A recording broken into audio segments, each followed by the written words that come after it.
Good morning children. आज हम पुनः सर्वेश्वर दयाल सक्सेना रचित मानवीय करुणा की दिव्य चमक पाठ का अध्ययन करेंगे। बच्चों, अब तक हम लोगों ने पढ़ा कि फादर कामिल बुल्के मानवीय मूल्यों की तरलता में स्वयं भी डूबे रहते और दूसरों को भी डुबो देते। सन्यासी थे, परंतु पारंपरिक अर्थों में नहीं। आत्मीय जनों पर वात्सल्य की वर्षा करते, प्रेम व करुणा से भर देते।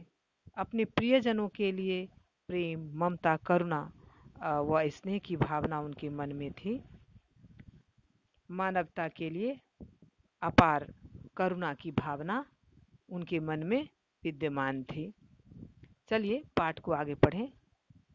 फादर को याद करना एक उदास शांत संगीत को सुनने जैसा है। जिस प्रकार उदास संगीत सुनकर हमें एक अद्भुत शांति की अनुभूति होती है, उसी प्रकार फादर को याद करने से मन में शांति की प्राप्ति होती है। मन शांति के सागर में डूब जाता है। उनको देखना करुणा के निर्मल जल में स्नान करने जैसा था। यहाँ कहने का भाव लेखक का यह है कि उनके मन में लोगों के प्रति अपार स्नेह था। लोगों को ये वात्सल्य से भर देते थे, लोगों के ऊपर वात्सल्य की वर्षा कर देते थे। तो इसके कारण उनको देख करके लेखक को लगता था कि जैसे खुद भी वो करुणा के निर्मल जल में स्नान कर लिया हो। और उनसे बात करना कर्म के संकल्प से भरना था। और उनसे बातें करने से लेखक को लगता था जैसे कि वह भी कर्मशील बनने की उनसे प्रेरणा लेते हैं। मुझे परिमल के वे दिन याद आते हैं जब हम सब एक पारिवारिक रिश्ते में बंधे जैसे थे, जिसके बड़े बड़े फादर बुल्के थे।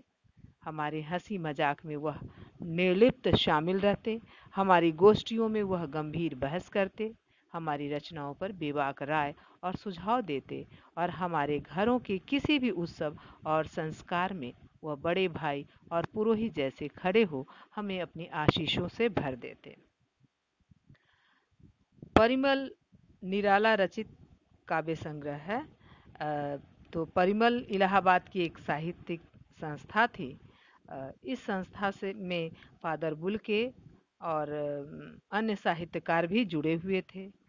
वे यहाँ एकत्र होते, फादर परिमल की गोष्ठियों में गंभीर बहस करते, वे सब की रचनाओं पर अपनी बेबाक राय भी देते, बेबाक अपनी राय व्यक्त करते और उन सबों को अपना सुझाव भी देते। और ये लेखक के घर जा कर के किसी भी उत्सव या संस्कार में वह बड़े भाई अथवा पुरोहित की तरह खड़े होते और सबको आशीर्वाद से भर देते। मुझे अपना बच्चा और फादर का उसके मुख में पहली बार अन्न डालना याद आता है। लेखक को स्मरण हो रहा है कि जब उनके बच्चे का अन्न ये पहला निवाला अन्नप्राशन था, तो उन्होंने उन्हें निमंत्रित किया था। तो बच्चे के मुख में पहले अन्न का निवाला फादर कामिल बुल्के ने ही डाला था और उस बच्चे को आशीष से भर दिया था। और नीली आंखों की चमक में तैरता वात्सल्य भी, उनकी आंखों में हमेशा सबों के लिए करुणा, दया, ममता की भावना विद्यमान रहती थी। जैसे किसी ऊंचाई पर देवदारू की छाया में खड़े हो। तो उनका व्यक्तित्व देवदारू की वृक्ष की तरह ऊंचा था, जिससे उनसे मिलने वालों को शांति, शकून व आशीर्वाद की प्राप्ति होती थी। वे अपने प्यार एवं अपनत्व से सभी से मिलते थे। चलिए बच्चों, गृह कार्य नोट करेंगी।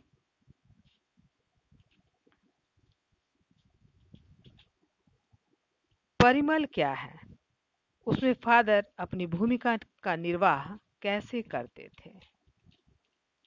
दूसरा प्रश्न, लेखक को फादर बड़े भाई और पुरोहित जैसे क्यों लगते थे।